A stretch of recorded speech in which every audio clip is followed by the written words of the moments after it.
So the nice thing about chapter 4 is it's sort of review for the most part. So let me ask you this, just to make sure we're kind of aware of what's going on. Can somebody give me the equation of a line? What's the general equation of a line? Yes. Okay.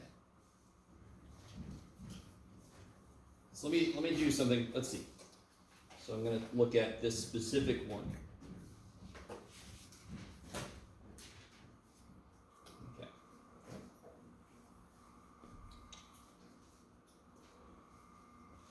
Let's make a table of values. If you ever have to make a table of values for a function, you should throw in some negatives, throw in 0, throw in positives, right? Throw in a mixture of things. So let's just throw in -1, 0, 1. Those seem like 3 heart ones, right? 3 middle of the graph ones.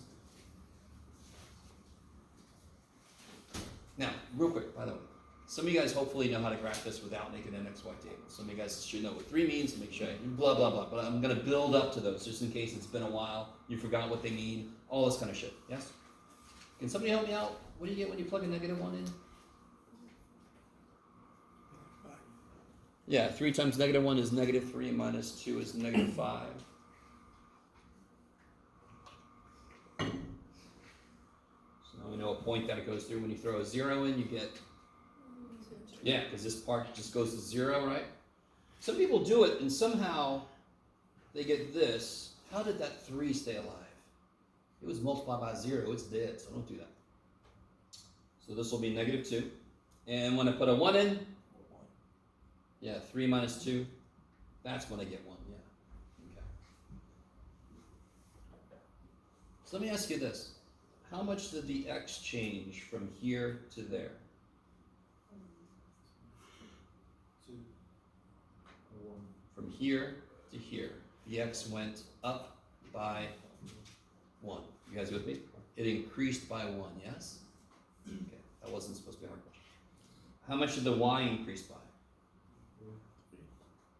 It went, we'll say right 1, and this went up 3, yes?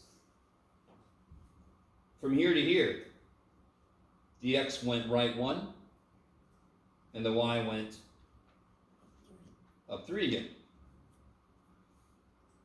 We should all remember that's the defining quality of a line. It's going to continue to increase at the same rate, or decrease if it's going down. This one happens to go up. Because however much x changes by, y is going to change by 3 times that. I think of this as an amplifier.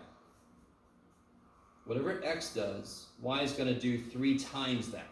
So if x changes by 1, y is going to change by 3. If x changes by 2, y is going to change by 6. So for straight lines, that's got to stay the same because it's just going, it's a straight line. If the rate of change changed, it would go up or go down. It would suddenly curve. And that would be calculus. Let's not do that. We're not there yet. So if I graph this, we graph it, Jeff. Okay.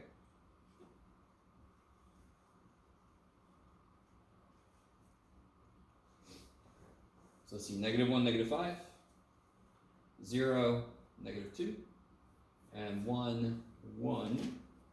And I get my nice line, and I can see up 1, 2, 3 over 1, and that's the slope. The slope is defined to be rise over run. And here I can see me going up 3, 1, 2, 3, and over 1.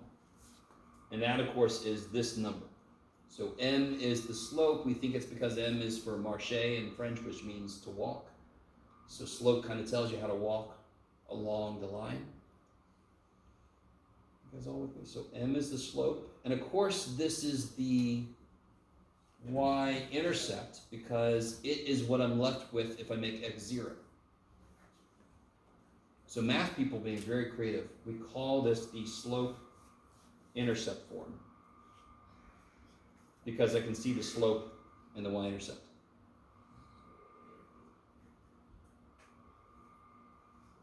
It is the simplest form of a line. It shows you the most information. Okay. So how's everybody doing? This should be very familiar. Okay. So instead of doing all this crazy ass work, how could I graph this really easy? Can somebody tell me anything about that line? Anything? It's going down. I love it. So it's decreasing. Can you be a little more specific about exactly how it's decreasing? What's the slope? Which means -4/1, which means it's going down 4/1, right? Top is rise or fall if it's negative, and the bottom is run forward or backward. What's the y-intercept? I love it. Look at that. Holy shit. Okay, sorry. By the way, real quick, just don't say it's 5, because that doesn't make any sense. The y-intercept is a point, and a point has 2 parts. Trust me, if you get used to writing those as points, you're not going to make silly mistakes later when we start finding the x-intercept and the y-intercept. Take a second and try to graph this, only using this information.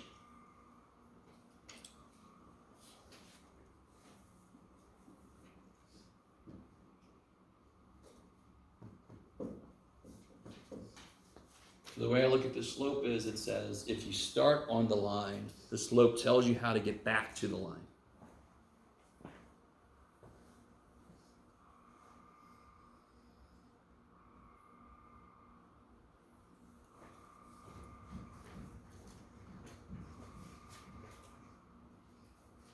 So do I know a point that's on the graph for sure?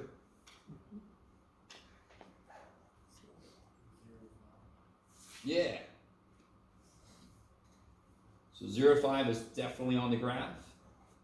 And then the slope tells me if I'm on the graph, and I know I am, because y-intercept is on the line.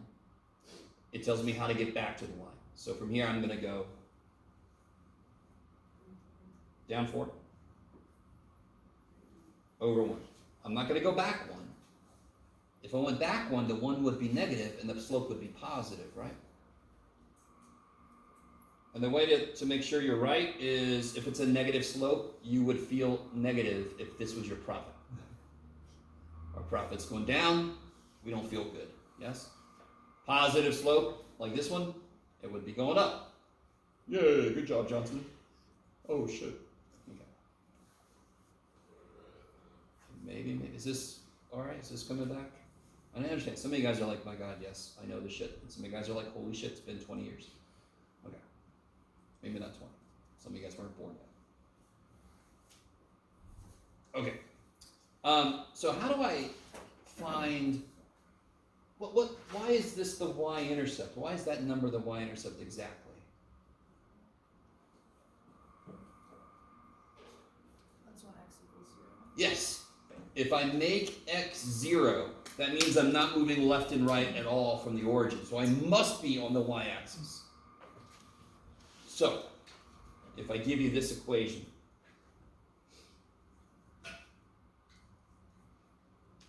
and all I want you to do is to find the y-intercept, how would you do that? Put it in slope-intercept? Nope. You don't have to.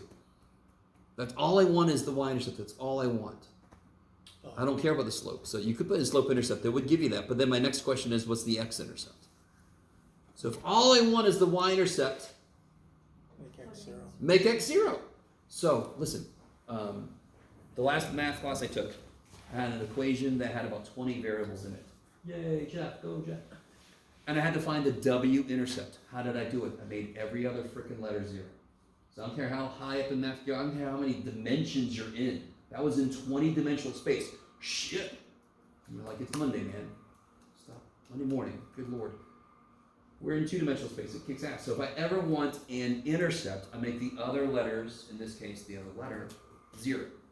So what would I get if I make x 0? Y equals 40. So then y is 8. 8. Crazy. I'm going to leave that for a second. What's the x-intercept? How do I find the x-intercept? Make y 0. Set y equal to 0. So then I get Yeah. So then x equals 10. Now, the big mistake people make. I've made a mistake.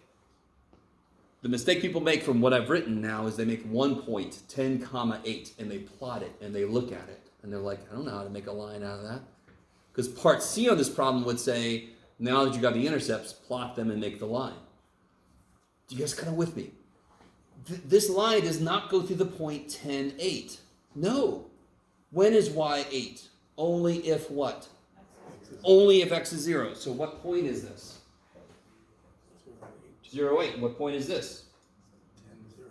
Yes. X is 10 only if y is 0. Y is 8 only if x is 0. You can see what I'm saying? So they're each points in their own right. Now could you graph the line? Shit. Right? So we can be smart about our scale. 2, 4, 6, 8, 10. 2, 4. Jeff. That's amazing. 6, 8. Chibow. Chibow. And then okay.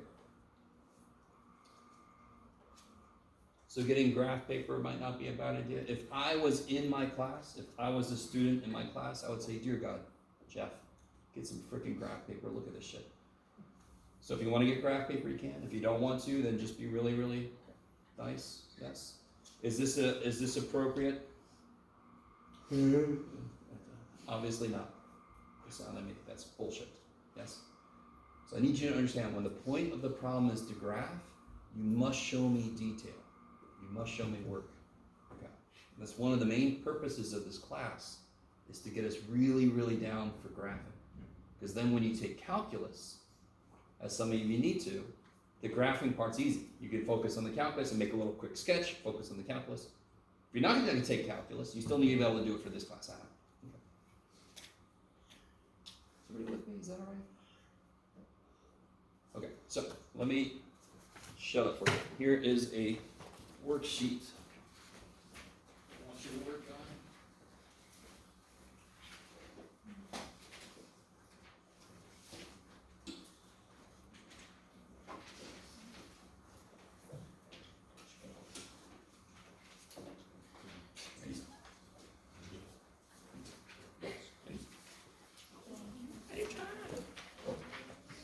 My one row is that. No gaps. Everybody likes this row.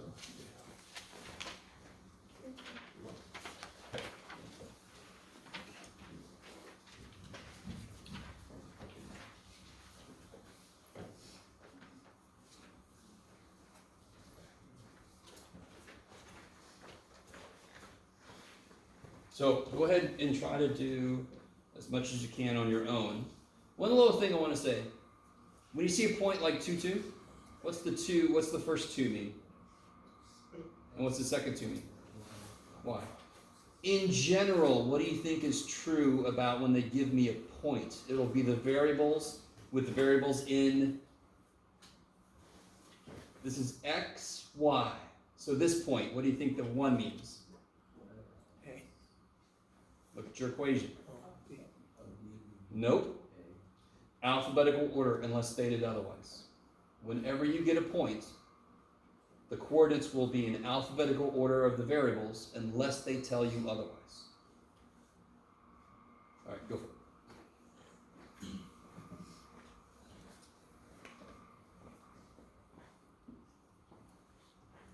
So on the second one, would B be 7 for Y? Okay. B will be 7, yeah. So in that case, B is kind of like Y. So again, there's nothing special about X and Y. There really isn't. We just kind of chose it.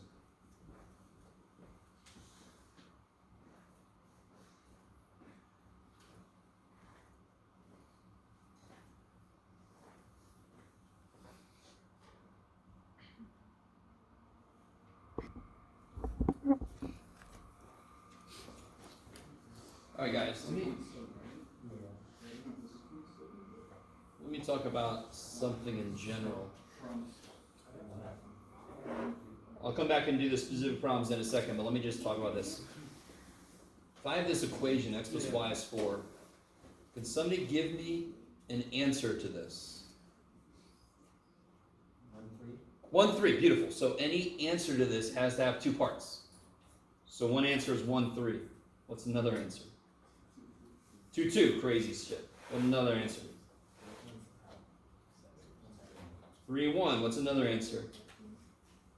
4, 0. What about 5?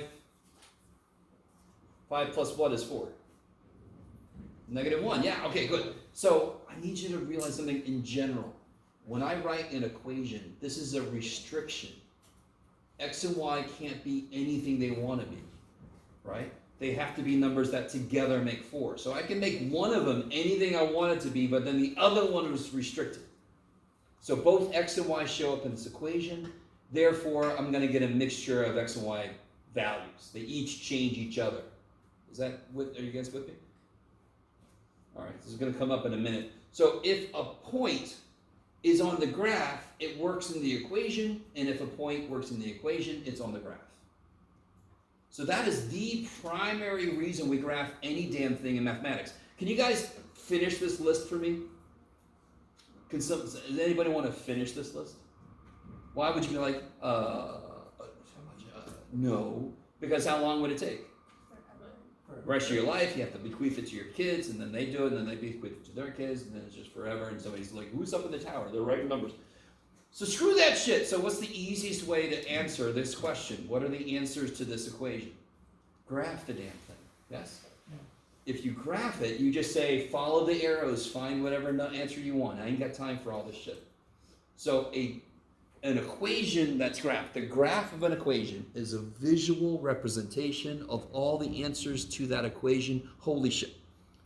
Y'all agree it would take forever and beyond forever to write all the answers? So just graph it. That is the most fundamental reason we graph anything, is to quickly say, what are all the answers to this? Okay, maybe. Because I understand, as a student, you're often like, why the hell am I doing this? Number one, you're here for some reason. But number two, it's because that's the fundamental reason why we graph anything. So these first two questions are kind of related to that. The answer to both of these questions should be the same. If it works, it's on the line. If it's on the line, it works. If it doesn't, it's not on the line, it doesn't work. If it doesn't work, it's not on the line. So does this work? I get 2 minus 3 times 2. 2 minus 6 is -4, which is not 4. So no, it doesn't work. And no, it's not on the line. It doesn't solve the equation, so it's not on the line. Poor little dude. What about this one, now that you know what goes where? What goes in for B? 7 minus 4 times 1 equals 3. Check.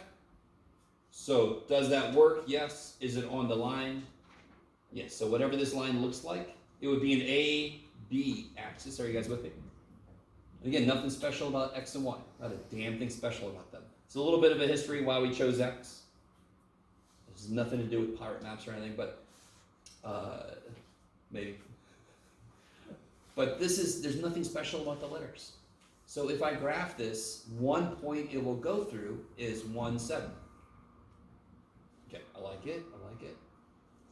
This guy then is the next step up from this. I'm just asking you to finish the point. So how do I figure out this first problem? So this is basically like 4 little problems, right? How do I figure out the answer to this first little problem? Plug them in. Plug what in where?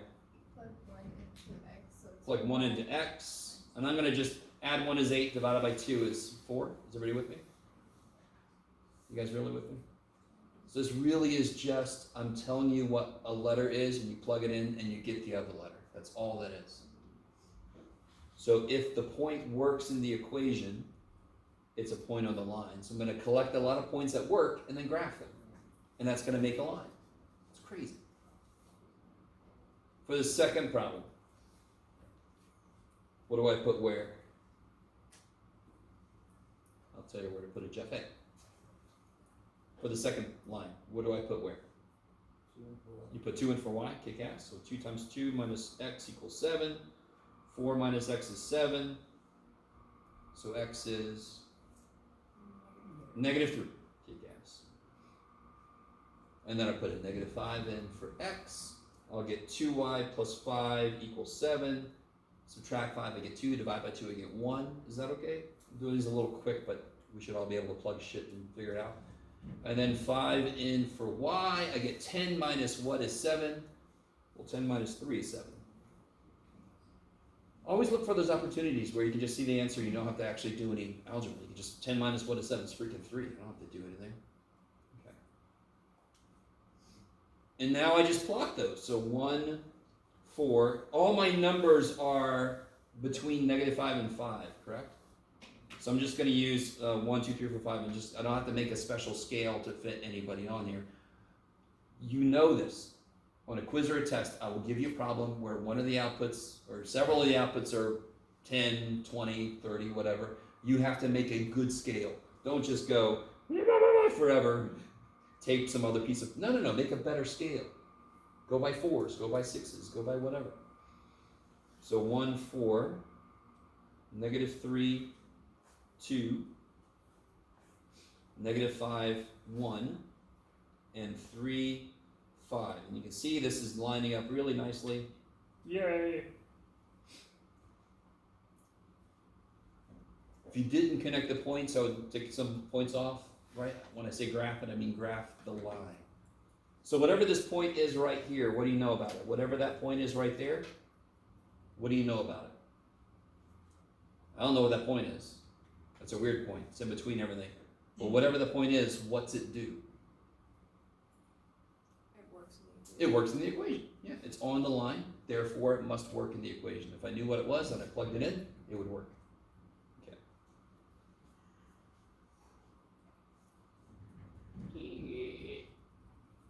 This guy, what's the slope? -3. And I always make it into a fraction because slope is fundamentally rise over run. What's the y-intercept? 0, 2. So start at a point on the line, and then the slope tells me how to get to the next one.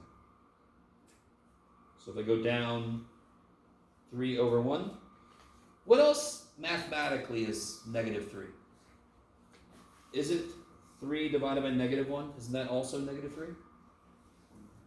Math would look at me writing this and say, whatever, human. Because it's the same stupid number. But what does this mean now physically? I would go up 3, back 1. So if I go up 3, 1, 2, 3, back 1, I'm still on the same line. Of course I am, correct? Yes, see. So slope should be able to go both ways on the line. It just, whichever way you want to go down the path, it will tell you how to do that. And you connect, weehaw. So maybe invest in a ruler if you need to. Okay, stop for a minute. Okay. And how do we check this? How do we check this? What point is this? What point is that? Right there, what point is that? 1, -1. If I plug a 1 in, -3 times 1 plus 2 is -3 plus 2 is -1. Sure enough, 1, -1. So you can always check your work by plugging a point in that you go through.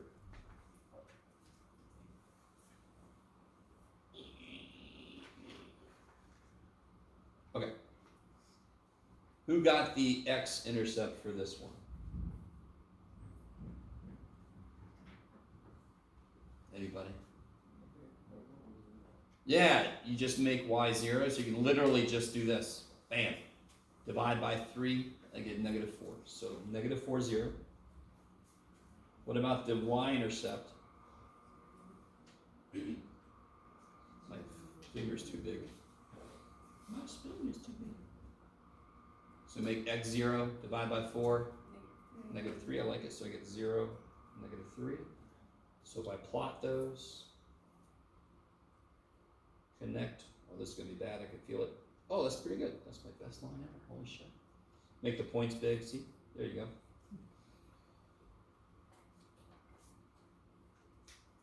Alright, I like it.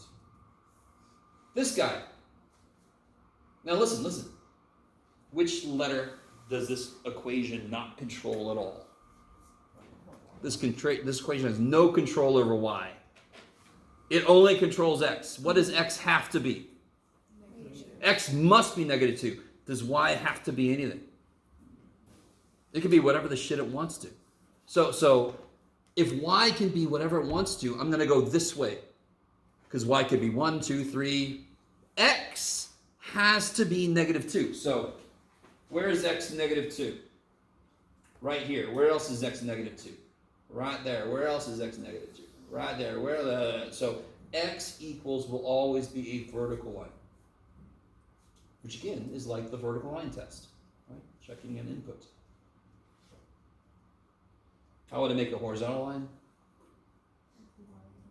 Y would make a horizontal line, because then I would restrict the y. I couldn't go up and down. So can I move left or right on this equation? No, because if I move left or right, I change x, and x must be negative 2. So I can only go up and down. Okay, I like it. So sure, you can memorize that x is vertical, y is horizontal, but I want you to understand why that makes sense. Then it's less memorization and more just doing what makes sense.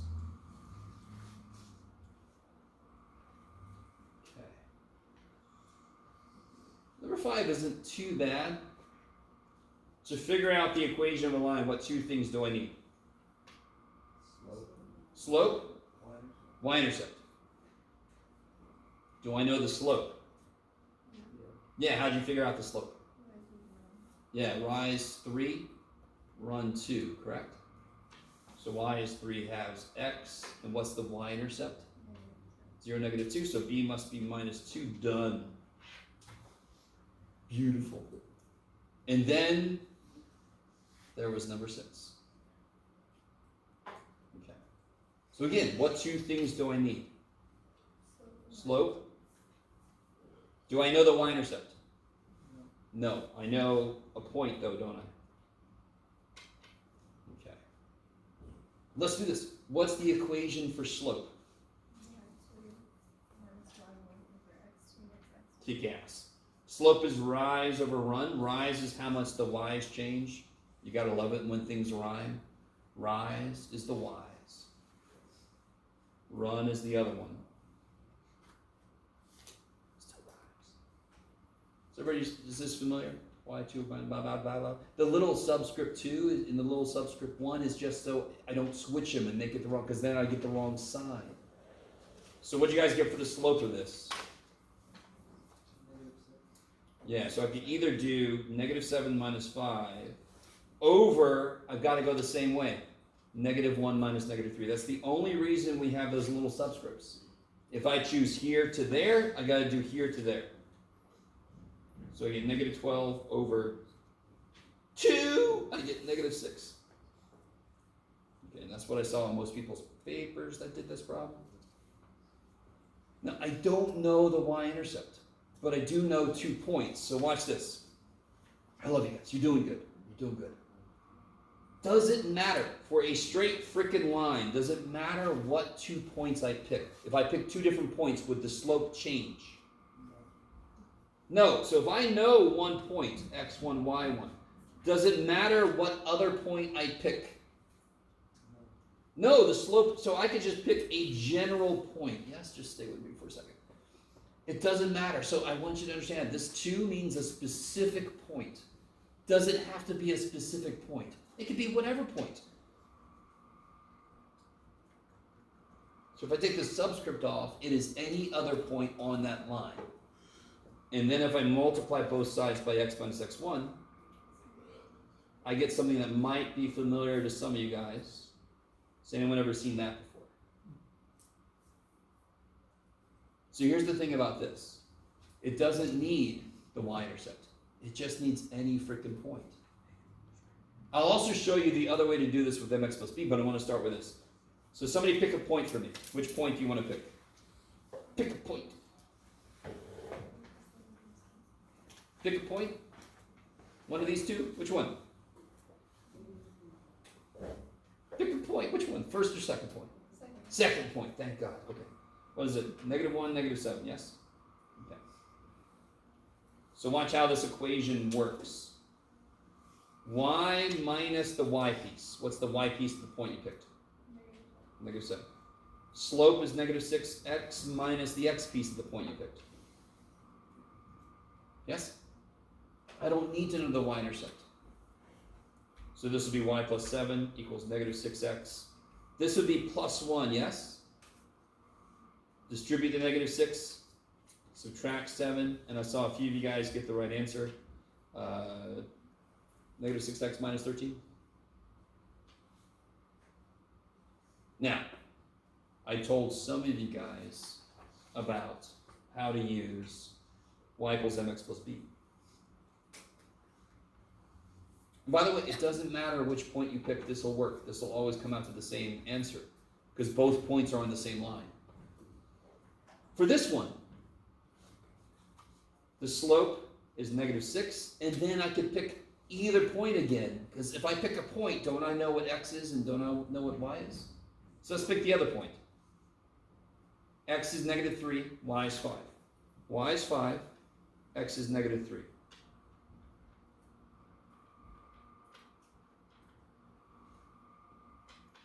I still get b is negative 13, so I still get the same equation. Yes, yes, yes. So technically, you could use mx plus b, or you could use y minus y1 equals mx minus x. Either one. I will kind of force you to use this a few times because this equation is very important by itself in calculus. And if you're not going to take calculus, oh well, you're still going to have to know this equation. You guys semi-with? Did any of that sound familiar? I love you guys. You'll be so excited. Okay. Let's stop there. That's plenty. What do you guys think? So tomorrow we'll just keep going in chapter 4. Test corrections are not due until the next test. But you can ask me about them if you want to start working on them. Okay. So I'll see y'all tomorrow. I'm going to go see if my office is cooled down.